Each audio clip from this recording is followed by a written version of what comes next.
গোটেই কথাটো অসম চৰকাৰৰ শাসনাধিষ্ঠ চৰকাৰৰ চক্ৰান্ত। তেওঁলোকে জনগণক বিভ্ৰান্ত কৰি ৰাজনৈতিক ৰুটি সেকিবলৈ বিচাৰিছে, অসমৰ জনগণক খণ্ডিত কৰি। আৰু সেই গতিকেই অসমৰ স্বাৰ্থত তেওঁলোকে অসম চুক্তি ৰূপায়ণ হ'ব লাগে।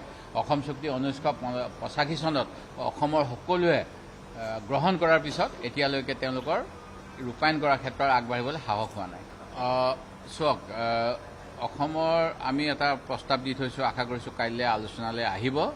অসমৰ যিসকল চাহ শ্ৰমিক তেখেতসকলক এটা পৰিৱেশ দিব লাগে, তেখেতসকলৰ মজুৰি বৃদ্ধি কৰিব লাগে, কিন্তু তাৰ পৰিৱৰ্তে তেওঁলোকে জগন্নাথ চেণ্টাৰ, স্কিল চেণ্টাৰ এইবিলাক কৰিছে। কিন্তু আমাৰ এজন মহাপুৰুষে কৈছিল যে অন্ন চিন্তা চমৎকাৰ, পেটত ভাত লৈ ধৰ্ম কৰিব নোৱাৰি। সেই গতিকে আগতে ভাত কথা, তাৰ পিছতহে নাম কথা বুলি অসমীয়াত কয়। সেই গতিকে আমি চৰকাৰক দাবী কৰিছোঁ চাহ বাগানৰ শ্ৰমিকসকলৰ সমস্যাসমূহ সমাধান কৰিব লাগে। চাহ বাগানসমূহৰ বাবে বিশেষ পলিচি ল'ব লাগে। সেয়া লাগে ক্ষুদ্ৰ চাহ খেতিয়কসকলৰ সমস্যাই হওক, বটলিফ ফেক্টৰীৰ সমস্যাই হওক, বা এই কোম্পানী ৰেজিষ্টাৰ্ড বাগানসমূহৰ হওক। কিন্তু তাৰ পৰিৱৰ্তে চাহ বাগানৰ ভূমি কম দামত ক্ৰয় কৰি বেছি দামত বিভিন্ন অনুষ্ঠান প্ৰতিষ্ঠানক বিক্ৰী কৰাৰ চৰকাৰৰ এটা যি নীতি, এই নীতিৰো আমি বিৰোধিতা কৰিছোঁ। নিশ্চয়, মই নাজানো 30টা সংগঠনে কি ভিত্তিত কাৰ উচতনিত এনেকুৱা কথা কৈছে। আপোনালোকে মোৰ কোনোবা চেনেলত মোৰ কথাবিলাক প্ৰকাশ পায়, কোনোবাত নাপায়, আৰু কিছুমানে টুইষ্টেড কৰি পঠায়, যিটো এটা চক্ৰান্ত। সেই গতিকে মই পুনৰবাৰ ক'ব বিচাৰোঁ, মই এই ঘটনা হোৱাৰ দিনাই প্ৰতিক্ৰিয়া ব্যক্ত কৰিছিলোঁ। মই কৈছিলোঁ যে এনেকুৱা কাম চৰকাৰে যদি দোষীৰ বিৰুদ্ধে শাস্তি সময়মতে ল'লে হয়, ৰাজপথলৈ এনেকৈ নাগৰিক আহিব লগা নহ'ল হয়। মুখ্যমন্ত্ৰী মহোদয়ে অসমত এটা আন্দোলন বৰ্জিত পৰিৱেশ দিছোঁ বুলি কয়, কিন্তু আজি মুখ্যমন্ত্ৰীয়ে ভুল নীতিৰে ৰাজ্য পৰিচালনা কৰাৰ বাবে এয়া লাগে ধিঙৰ ঘটনাৰ বাবেই হওক, স্মাৰ্ট মিটাৰৰ কাৰণেই হওক, বা খিলঞ্জীয়াৰ ওপৰত বিভিন্ন ধৰণেৰে দাবী ধমকি বা তেওঁলোকক শোষণ কৰাৰ প্ৰচেষ্টাৰ বাবে গোটেই অসমৰ জনগণ ৰাজপথত।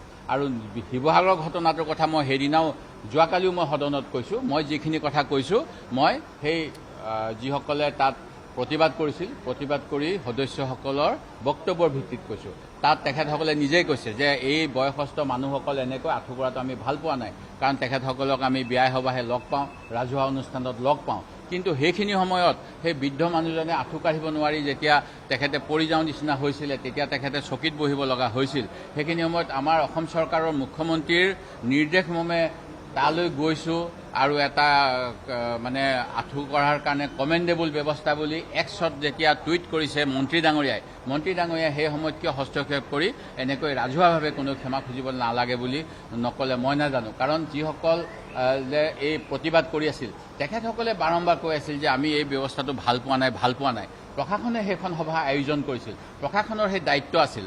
আৰু তাৰপিছত এতিয়া হাঁহ হৈ খুটি বেজ হৈ জৰাৰ নিচিনা ব্যৱস্থা কৰি যে আন্দোলন নকৰোঁ, ডিমাণ্ড নকৰোঁ বুলি বিভিন্ন সংগঠনক তাত চহী কৰাই থকা ব্যৱস্থা হৈছে। মুখ্যমন্ত্ৰী মহোদয়ে কালি এবাৰ কয় যে এইটো আমাৰ কোনোবা এজন শাসকীয় পক্ষৰ বিধায়কে টিভি চেনেলত কৈছে, এই ক্ষেত্ৰত চৰকাৰে কৰা নাই। কিন্তু মুখ্যমন্ত্ৰী মহোদয়ে যোৱাকালি আপোনালোকে বিধানসভাৰ প্ৰচিডিঙত তেওঁৰ বক্তব্য চাব, তেখেতে নিজেই কৈছে যে আমি এইবিলাক চহী কৰাইছোঁ। সেই গতিকে এই যে মই যোৱাকালি বিধানসভাত যিটো কৈছিলোঁ, আমি এটা বটলৰ গিলাচত পানী থাকিলে দুটা ধৰণেৰে ক'ব পাৰোঁ, আধা ভৰ্তি গিলাচ, আধা খালী গিলাচ। মুখ্যমন্ত্ৰী নিজৰ সুবিধামতে কেতিয়াবা আধা ভৰ্তি গিলাচ বুলি কয়, কেতিয়াবা আধা খালী গিলাচ বুলি কয়। আৰু এই ক্ষেত্ৰত যেনেধৰণেৰে তেওঁলোকে পেছ কৰিব বিচাৰিছে, এই কথাখিনি মই প্ৰতিবাদ কৰিছোঁ। আৰু আমি সম্পূৰ্ণৰূপে আইন শৃংখলা ব্যৰ্থতাৰ বাবেই অসমত এই পৰিস্থিতি হৈ আছে বুলি পুনৰবাৰ আপোনালোকৰ যোগেৰে অসমৰ ৰাইজক জনাব বিচাৰিছোঁ। চাওক, মইতো বাধা দিব নোৱাৰোঁ, কিন্তু মই যোৱাকালি পুনৰবাৰ যদি আপোনালোকে সেই সভাৰ কথা শুনাৰ পিছত মই বক্তব্য কালি কি দিছিলোঁ বিধানসভাত, সেইখিনিও আপোনালোকে বজাব বুলি মই আশা কৰিলোঁ।